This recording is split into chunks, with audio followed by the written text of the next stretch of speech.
하나님께서 새로운 이스라엘을 건설하실 비전을 말씀하고 있습니다. 지금 이 말씀을 주실 때는 전란의 시기입니다. 암울함, 그리고 미래가 보이지 않음, 환경은 처참한 상태에 있습니다. 이런 상황에서 하나님께서는 참된 이스라엘을 건설하실 비전을 말씀을 하시는데, 세상에서 가장 똑똑하고 잘난 사람들을 불러 모아 당신의 나라를 세우겠다 하지 않으셨습니다. 도리어 장애인과 쫓겨났던 자들, 형편없는 사람들, 환난당하여 인생에 허리도 펴지 못하는 이런 사람들을 불러 모아서 당신의 나라, 참 이스라엘을 건설하시겠다고 말씀을 하고 있습니다. 옛날 장애인들은 장애라고 하는 그 고난 외에도 2중 3중의 고난을 당해야 됐습니다. 장애를 입은 것만도, 또 장애인으로 태어난 것만도 어려운데, 이스라엘 사회나 또 모든 사회가 멸시와 천대를 했습니다. 천형, 즉 하나님의 저주로 하나님에게 벌을 받아서 어머니의 뱃속에서부터 장애를 입고 태어났다 이거죠. 그래서 장애인의 서름 외에도 사회적인 따가운 시선으로 인한 상처가 굉장히 많을 수밖에 없었습니다. 제가 이슬람 사회를 여러 나라를 가보았습니다. 그런데 희한한 건 이슬람 사회에 가보면 장애인들이 눈에 한 명도 보이질 않아요. 가이드를 하셨던 현지인 선교사님께서 혹시 여기 와서 이집트였는데, 이집트에서 여러분이 지금 찾아봐도 눈을 씻고 찾아봐도 볼 수 없는 게 무엇인지 아시겠습니까? 전혀 예상하지 못해서요. 장애인이 없는 거예요. 휠체어를 탄 사람이라든지 이렇게 절면서 다니는 사람 아예 없는 거예요. 그래서 왜 그런가, 그 이유를 말씀하실 때 장애인들을 밖으로 일절 나오지 못하게 한다는 거예요. 그냥 그렇게 억압되는 사회지요. 이게 고대 사회의 이 모습이었어요. 그러니까 지금 한 20, 30년 전만 해도 이 장애인이 제일 먼저 아침에 버스를 타잖아요. 그러면 굉장히 그 버스 기사가 기분 나빠하고 이런 풍조가 있었어요. 택시를 잡아도 장애인이다, 하루 기분 잡친다, 마수거리가 왜 장애인이냐, 이런 시각들이 이게 그 장애를 입은 사람들에게 더 큰 상처를 줄 수밖에 없었죠. 지금은 우리나라가 장애인 이 서비스나 이 부분에서는 세계 거의 최고 수준의 그 서비스를 지금 하고 있습니다. 예를 들어서 중증 장애인들이 외출하고 싶잖아요. 그러면 시에다 전화하면 차가 와요. 그래서 편안하게 휠체어채 타고 이동할 수 있고, 이런 서비스를 하는 나라는 우리나라밖에 없다 그러더라고요. 굉장히 그런 한쪽 부분으로 발달하는 그런 부분들에 있어서 장애인들 전체적으로 보편 복지라고 하는 것들이 다는 아니겠지만, 그쪽으로 맞춰서 보았을 때는 그 한 부분은 세계에서 최고의 서비스를 하고 있다 그러더라고요. 지금 우리 사회가 이렇게 약한 자들, 특히 장애인들, 이런 사람들에 대한 복지 차원이 높아지기 시작한 데가 얼마 되지 않았습니다. 고대 사회는 심각했던 거예요. 이집트 얘기를 조금 더 하면, 이집트에서 버스 정류장에 이렇게 정차를 해야 되잖아요. 일본 같은 경우에는 버스 정거장에 딱 정차를 해서 장애인이 있으면 그 장애인이 탈 수 있도록 그 버스에서 이렇게 휠체어를 할 수 있는 이게 지지대가 쫙 하고 내려오지, 발판이. 그래서 오르고, 전철도 마찬가지고 이렇게 배려를 합니다. 그래서 버스 정류장에 딱 정차를 하고 이렇게 해야 되는데, 모든 버스가 정류장에서 안 서더라고요. 그래서 알렉산드리아와 카이로에서 버스가 있으면 정류장에서 서서히 속도를 늦춰요. 늦춘 상태에서 계속 가는 거예요. 그러니까 사람들은 뛰면서 타는 거죠. 장애인들이 탈 수 있을까요? 못 탈까요? 못 타죠. 그런 상황이면 노약자들은 탈까요? 못 탈까요? 못 타죠. 배려가 하나도 없는 사회. 참 무섭다라는 생각을 제가 거기에서 하게 되었는데, 알렉산드리아에서 그 지중해 그 앞쪽에 있는 예전에 굉장히 높은 그 등대가 있었는데, 그 등대 이름이 생각이 안 나는데요. 그걸 보겠다고 그 길을 건너는데 8차선 도로인데요. 횡단보도가 없어요.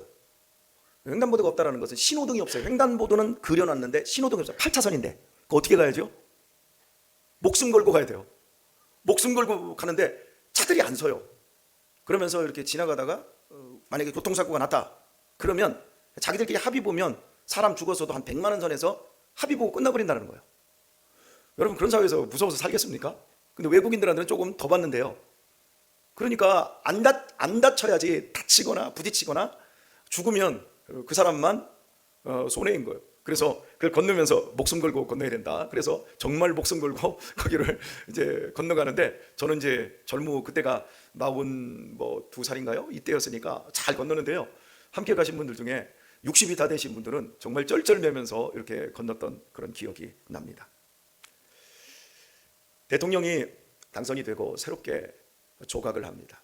장관들을 세우지요. 개각이라고 하세요. 그때 다 잘나고 똑똑한 사람들을 불러 모아서 나라를 경영하려고 하는 의지를 보입니다.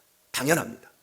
그런데 하나님께서 당신의 나라를 새롭게 세우실 때의 그 비전이 본문 말씀을 보게 되어지면 그날에는 내가 저는 자를 모으며 쫓겨난 자와 내가 환난받게 한 자를 모아서 이렇게 말씀합니다. 그래서 제가 지난 금요일에 우리가 이 세상에서 환난을 좀 받아도 괜찮다, 좀 어려움이 있어도 괜찮다 말씀을 드렸어요. 그랬더니 아멘을 별로 안 하셔서, 그리고 나서 제가 여러분에게 말씀드린 건 그날이 있다. 디시전 데이, 그날이 있어요. 하나님께서 정하시고 하나님께서 회복시키시는 그날이 있어요. 그날에 하나님이 천국에서 부르는 사람은 이 땅에서 저는 자들, 쫓겨난 자, 환난받은 자, 세상의 주류 세력에 들지 못했던 자, 한숨과 눈물과 고통과 처절함의 인생을 살았던 그 사람들을 하나님이 천국으로 불러주시는 그날이 있기 때문에 오늘 이 땅에서 우리는 눈물을 흘려도 괜찮고 이 땅에서 애매한 고난을 받아도 괜찮다 여러분에게 말씀을 드렸습니다. 그날이 있습니다. 오늘도 그날을 향하여서 나아가야 되죠. 하나님 예수님께서 이 땅에 오셔서 분명히 말씀하십니다. 내가 의인을 부르러 온 것이 아니라 죄인을 부르러 왔다 그럽니다. 저 여러분은 의인입니까? 죄인입니까? 죄인입니다. 옆 사람에게 한번 해보세요. 우리 남편에게, 우리 아내에게, 당신은 죄인이야 한번 해보세요. 예, 우리 죄인입니다. 이 죄인으로서 서로 불쌍히 여겨주셔야 돼요. 여러분 모두 죄인입니다. 예, 여러분이 또 저한테 한번 해보세요. 목사님도 죄인입니다. 해보세요. 시작.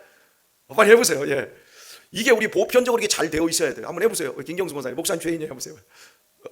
아멘. 예, 죄인입니다. 심각한 죄인입니다. 이 죄를 예수님이 해결해 주시고 예수님이 피권세로 갚아주셨기 때문에 우리가 구원받은 죄인이 된 줄 믿습니다. 이 시각을 놓쳐버리면 우리의 인생은 이 땅에서 절지를 않으려고 하고 이 땅에서 조금도 손해보지 않으려고 해요. 눈에 시뻘겋게 불켜놓고 어떻게 하면 남들보다 더 빨리 달리려고 하지 절대로 저는 자가 되거나 쫓겨난 자가 되거나 환난 받으려고를 하지를 않아요. 이렇게 되어지면 교회는 강한 자들이 모여서 강한 자들의 놀이터가 되는 거예요. 교회는 연약한 자들이 모여서 연약하고 나약한 양들이 되어져서 하나님의 부르심의 그날을 바라보며 그날이 오기까지 충성하고 봉사하고 떼굴떼굴 굴러가더라도 주님을 위해서 살아가는 사람들이 될 수 있는 겁니다. 그렇지 않으면 강한 자가 되는 거예요. 오늘 우리 수양관에 목사님들, 사모님들 31분이 오시지요. 여러분들이 잘 섬겨주시겠다고 찬조들을 그래도 한 300만 원을 넘게 해주셔서 그 목사님들, 저희가 사모님들 오시는 분들 멀리서도 와요. 저 남쪽 바다 끝에 섬에 등량도에서도 목사님이 오시겠다는 거예요. 그분 무태 잘 안 올라오시거든요. 그런데 우리가 한 3년 전에도 섬겼잖아요. 3년 전에 섬길 때 너무 행복했던 거예요. 그러니까 나한테 전화해서 아내 그거 언제 해? 아니 코로나라고 못하는데 언제 해? 그래서 이번에 또 한다 그러니까 사모님이랑 같이 오시는 거예요. 예, 그분들 오셔서 목욕시켜드리고 밥 3끼 맛있게 해서 우리가 섬겨드리고 그리고 오며 가며 기름값도 드려야죠. 기름값 드리고 저녁에는 윷을 노는 거예요. 윷을 노르면 목사님들끼리, 여러분 목사님 사모님들 윷놀이 부부로 해가지고 윷놀을 하잖아요. 얼마나 재밌는지 몰라요. 싸움도 하고요. 죄인들끼리 모여가지고요 얼마나 재밌게 노는지 몰라요. 하다가 윷이 잘 안 나오잖아요. 그럼 서로 머리를 뒤밀면서 내가 영빨이 떨어졌어 안수기도 해줘 해가지고 서로 윷놀다가 서로에다 머리다 놓고 안수기도 받고 막 별 재밌고 정말 아이들처럼 우리들이 낮아지고 이러면서 그 목회의 외로움, 여러분 시골교회 목회자들, 개척교회 목회자들, 군목, 선교사들 다 외로운 분들이거든요. 쩔뚝 저는 분들이에요. 다들 강한 자가 아니라 약한 자들이세요. 그런데 우리가 이런 분들을 섬기잖아요. 그런 거 왜 합니까? 또 관심도 없는 사람들도 있을 수 있어요. 그런데 이런 것이야말로 바로 하나님께서 참된 이스라엘을 건설하시기 위한 그 비전, 그것들을 우리가 이루어 가는 거예요.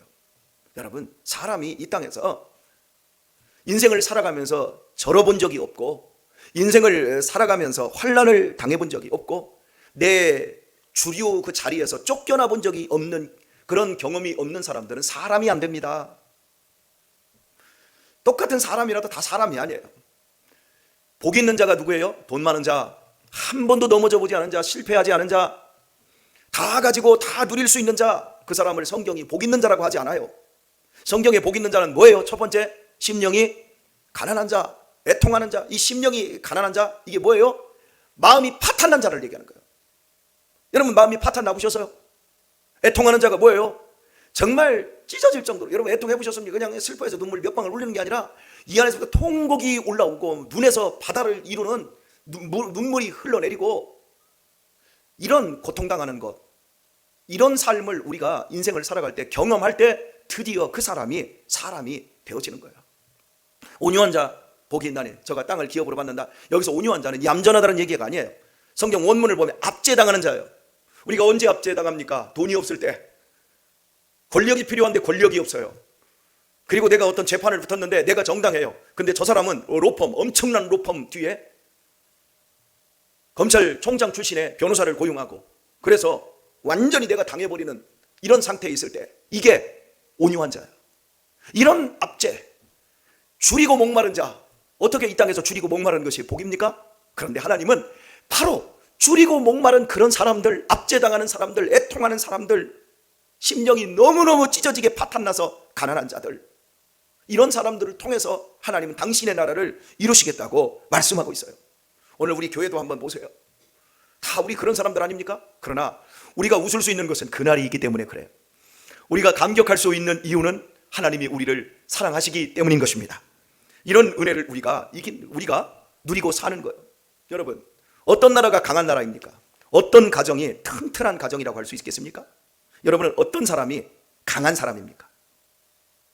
강하게 생긴 사람들, 막 근육질의 남자들, 키도 크고 등발도 어깨도 쫙 부러지고 근육이 억센 사람들, 이런 사람들이 강하다고 생각하십니까? 아니요. 진짜 강한 사람은 따라서 합시다. 죄를 이기는 사람. 죄를 이기는 게 가장 힘든 거예요. 근데 죄를 이긴다? 이것만큼 그 사람이 강한 게 없는 거예요. 저는 이 믿음 생활을 하면서 제가 누리고 있는 그 은혜가 바로 이 죄를 이기는 것이 아닌가 싶어요. 우리가 예수님을 믿으면 우리 안에 성령님이 오시지요. 이 성령님이 오셨다라고 하는 그 증거가 뭘로 나타나냐면, 레이더가 우리 안에 하나가 서요. 예전에는 돈 버는 레이더가 섰어요. 세상의 정보들을 취합을 해서 어떻게 하면 돈을 벌 수 있는 곳이 있을까? 참, 이 사람들 가운데 이렇게 정부나 시에서 주는 지원금, 이거 기가 막히게 받아먹는 사람들이 있어요. 저는 막 그런 거 잘 못하는데 막 이거 빠샤하신 분들 계세요. 그죠? 그래서 막 심지어 제가 지금 같이 이게 배구하는 분들 가운데는 두 분이 이혼을 했어요. 두 분이 이혼했는데 두 분이 함께 살아요. 이상하지 않아요? 두 분이 이혼을 했는데 두 분이 함께 살아요. 그러니까 이혼을 해놓고, 서류상은 이혼을 해놓고 한 집에서 그냥 사는 거예요. 그러다가 이번에 한번 걸렸다는 거예요. 왜 그러고 사냐 그랬더니, 이혼을 해가지고 따로따로 이렇게 하면 아이들 한부모로 등록을 하면 돈이 나온다는 거예요. 그러니까 이렇게 사는데 이제 한 집에 들어가서 이렇게 살다가 걸려버려가지고 왕태 하나 다 토해냈다고 아주 막 성질을 내고 있더라고요. 그러니까 성질 낼 일인가? 그러니까 레이더가, 돈 버는 레이더, 지원금 받고 하는 이런 레이더가 잘 발달한 사람들이 있어요.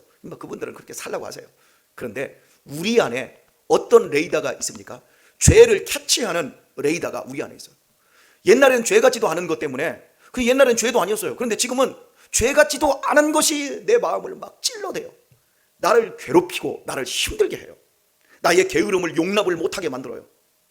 옛날에는 이렇게 지나가다가 이렇게 운전을 하다가도 막 대놓고 야이 18 뭐라고 막 했어요. 그런데 지금은 마음으로라도 저희 이렇게 하잖아요. 그러면 막 내 마음에서 레이더에 뭐 잡혀요. 그러면서 하나님이 너 좀 정신 좀 차려라. 거룩에 대한 열망, 더 나아지고 싶고, 더 좋아지고 싶고, 더 하나님을 사랑하고 싶고, 이런 레이다가 우리 안에 있지요. 그래서 결국 제 삶을 이렇게 돌아와 보면 이러한 죄를 이길 수 있는 레이다, 다는 이기지 못합니다. 그런데 죄를 어느 정도 이길 수 있는 이러한 은혜로운 삶이 있었고, 또 죄를 다 이겨내지 못했을 때 이 마음에 애통함이 생기는 거예요. 그래서 내 자신을 하나님 앞에 다 내려놓고 용서를 구하고 다시금 새로워지고 이런 은혜들을 누리면서 하나님 감사합니다. 그리고 지금 이 삶을 어느 정도 그래도 살아오는 삶 속에서 삶이 온전해지고, 그리고 흔들릴 것도 없고, 뭐 불안해질 것도 없고, 누가 이렇게 털어서 먼지 안 나는 사람 없겠다, 이런 없다, 이런 얘기들 하잖아요. 그런데 저는 지금도 그래요. 제가 우리 목사님들하고 이렇게 얘기를 하면서, 권 목사님 왜 이렇게 사람들을 섬기려고 해? 그럼 저는 딱 한마디를 해요. 나 대통령 나가려고. 네, 저 대통령 나가려고 해요. 정말. 이번에도 우리 수양회 우리 목사님들을 다 초청을 했어요. 이 선별을 하는데 목사님들께 수양회를 하잖아요. 그러면 모르는 시골교회 목사님들끼리 모으고 개척교회 목사님들끼리 모르는 분들끼리 모으잖아요. 그러면요 수양회가 안 돼요.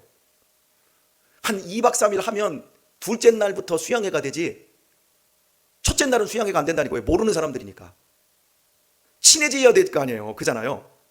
이해를 못 하시네요. 여러분 솔직하게 여러분이 여기 제주도 여행을 간다고 해봅시다. 그러면 친한 친구끼리 가서 재밌게 놀래요? 모르는 사람들끼리 가가지고 그냥 같이 여행 다닐래요? 모르는 사람들끼리 가면 이게 안 돼요. 그러니까 제가 우리 제 동기들이 지금 850명이 신대원에 입학을 해서 이제 목사 졸업을 했던 그 친구들이 아마 한 750명 정도 이렇게 돼요. 그 동기들이 이제 전국에 이제 퍼져 있으니까 동기들 중에서 다 모아가지고, 그 중에 이제 개척교회 목사님들 이런 거 모아가지고 이제 우리가 수양회를 하는 거예요. 그러니까 20여 년 전에 함께 학교를 다녔으니까 다 알잖아요. 그러니까 모임과 동시에 깔깔대고 모임과 동시에 동창회를 하는 그 기분 있잖아요. 그러니까 야 권 목사 막 이러기도 하고 이렇게 돼요. 제가 또 나이가 어린 축에 속하니까요. 그런데 목사님들이 저한테 물어요. 아니 권 목사 왜 그런 거 하는 거야? 다음에 동창회장 하려고? 저한테 이걸 물어요. 그러면 난 동창회장보다 더 큰 거 하려고 그러면 총회장 하려고 하는 거야? 그래요. 그럼 제가 그까짓 거 총회장에서 뭐 하냐고? 그러면 뭐 하려고? 그러면 대통령. 그러면 정말? 그래요. 또 정말이냐고 또 묻는 이게 순진 무궁한 목사님들이 계세요. 여러분 사람이 큰 뜻을 가지고 있으면요 절대 잔챙이 죄를 짓지 않습니다. 대통령이 되려고 하는 시의원이 있다. 뇌물 받을까요 안 받을까요? 국회의원이에요. 2선 했어요. 3선 했어요. 그럼 그 사람이 다 나중에 뭐 해야 되죠? 평택시장 해야죠. 평택시에서 4선 했어요. 4선 한다면 뭐를 해야죠? 경기도지사에 도전해야죠. 그죠? 경기도지사에 된 사람은 뭐 하려고 하죠? 몰라요. 경기도지사, 서울시장, 대구시장 한 사람들은 뭐 하려고 하죠? 다 대통령 선거 나가잖아요. 그런데 대통령을 꿈꾸는 정치인이 있다면 그 사람이 뇌물 받을까요 안 받을까요? 안 받지요. 그런데 나중에 털어보면 이 바보 등신들이 군대도 안 갔다 오고 위장 전입해놓고 이래가지고 떨어지면 자식 때문에 떨어지고 뭐한다 떨어지고, 그 남씨 안수 집사님 그 양반은 그래서 떨어졌잖아요. 그러니까 우리가 이 땅을 살아가면서 나를 불러주신 분이 누군지를 한번 생각을 해보시란 말이에요.